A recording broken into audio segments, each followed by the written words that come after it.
Hi welcome to my channel. ఈరోజు మనమైతే meal maker curry ఎలా చేసుకోవాలో చూద్దాము. ఎప్పటికీ ఒకే విధంగా కాకుండా ఒకసారి ఈ విధంగా కూడా ట్రై చేయండి. మీకు చాలా నచ్చుతుంది, బాగా టేస్టీ కూడా ఉంటుంది. మీరు కనుక మొదటిసారి నా ఛానల్ చూస్తున్నట్టయితే ప్లీజ్ సబ్స్క్రైబ్ మై ఛానల్. వీడియోలోకి అయితే వెళ్ళిపోదాం. ముందుగా ఒక బౌల్ తీసుకొని అందులో ఒక 50 గ్రామ్స్ మిల్ మేకర్ని అయితే వేసుకోవాలి. తర్వాత అందులో తగినన్ని వాటర్ని పోసుకోవాలి. తర్వాత దీన్ని ఒక 30 మినిట్స్ ఇలాగే మూత పెట్టి ఉంచాలన్నమాట. 30 మినిట్స్ తర్వాత మిల్ మేకర్ అయితే ఈ విధంగా అయింది. వీటిని వీడియోలో చూపిస్తున్న విధంగా వాటర్ లేకుండా ప్రెస్ చేసుకొని ఒక ప్లేట్లోకి తీసుకోవాలి. తర్వాత వీటిని ఒక 1 టేబుల్ స్పూన్ ఆయిల్ వేసుకొని మీడియం ఫ్లేమ్లో ఒక 1 మినిట్ పాటు అయితే ఫ్రై చేసుకోవాలి. ఫ్రై చేసుకొని ఒక ప్లేట్లోకి తీసుకొని ఇందులో ఒక టేబుల్ స్పూన్ కారము, ఒక టేబుల్ స్పూన్ సాల్ట్, ఒక టేబుల్ స్పూన్ పసుపు, కొంచెం అల్లం వెల్లుల్లి పేస్ట్ వేసుకొని మొత్తము మిల్ మేకర్ మొత్తము కలిసేలాగా కలుపుకోవాలి.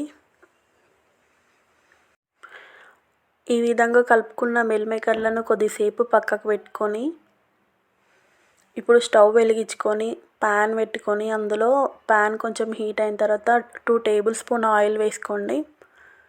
ఆయిల్ కూడా హీట్ అయినాక పోపు దినుసులు వేసుకొని అవి కూడా కొంచెము ఫ్రై అయిన తర్వాత అందులో 3 మీడియం సైజ్ ఆనియన్స్ని సన్నగా కట్ చేసుకొని వేసుకోవాలి. తర్వాత 2 రెమ్మల కరివేపాకు, కొంచెం అల్లం వెల్లుల్లి పేస్ట్ వేసుకోవాలి. అలాగే చిటికెడు పసుపు. అల్లం వెల్లుల్లి పేస్ట్ ఉన్న పసుపు కొంచెమే వేసుకోండి, ఎందుకంటే మనం ముందుగానే మిల్ మేకర్లలో యాడ్ చేసాం కదా, సో చూసి వేసుకోండి. దీన్ని మొత్తం ఒకసారి కలుపుకోవాలి. ఆనియన్స్ కొంచెం ఫ్రై అయిపోయిన తర్వాత 3 మీడియం సైజ్ టమాటాలను చిన్నగా కట్ చేసుకొని వేసుకోవాలి. తర్వాత ఇది ఒక 20% ఉడికిన తర్వాత ఇందులో రుచికి తగినంత సాల్ట్ వేసుకోవాలి. సాల్ట్ వేసుకొని మంచిగా కలుపుకొని 2 నిమిషాల పాటు మూత పెట్టుకొని మంచిగా ఉడికించుకోవాలి.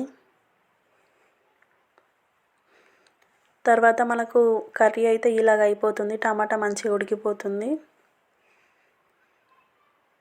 తర్వాత మనము ఇప్పటిదాకా పక్కకు పెట్టుకున్న మిల్ మేకర్లను ఇందులో వేసుకోవాలి. వేసుకున్న తర్వాత ఒకసారి మొత్తం కలుపుకోవాలన్నమాట. మంచిగా టమాటా, ఆనియన్స్ అవన్నీ మిల్ మేకర్లకు పట్టుకునేలాగా కలుపుకోవాలి. కలుపుకొని మీడియం ఫ్లేమ్లో ఒక 2 నిమిషాలు ఫ్రై చేసుకోవాలి. తర్వాత ఇందులో లాస్ట్కి ఒక టేబుల్ స్పూన్ ధనియాల పొడి చిటికెడు మిరియాల పొడి వేసుకోవాలి. వేసుకొని మరొకసారి మొత్తము కర్రీని మంచిగా కలుపుకొని ఒక 2 నిమిషాలు అయితే మీడియం ఫ్లేమ్లో ఫ్రై చేసుకోవాలి. పైన కొంచెం కొత్తిమీరతో సర్వ్ చేసుకుంటే మనకి ఎంతో రుచికరమైన మిల్ మేకర్ కర్రీ అయితే రెడీ అయిపోతుంది. ఎప్పటికీ ఒకేలాగా కాకుండా ఈసారి అయితే ఈ విధంగా ట్రై చేయండి. చాలా బాగుంటుంది టేస్ట్ అయితే. పిల్లలు కూడా చాలా ఇష్టంగా తింటారు. నా వీడియో చూస్తున్న ప్రతి ఒక్కరైతే ఈ కర్రీని ట్రై చేసి కామెంట్ చేయండి ఎలా వచ్చిందో. Thank you for watching. Please subscribe.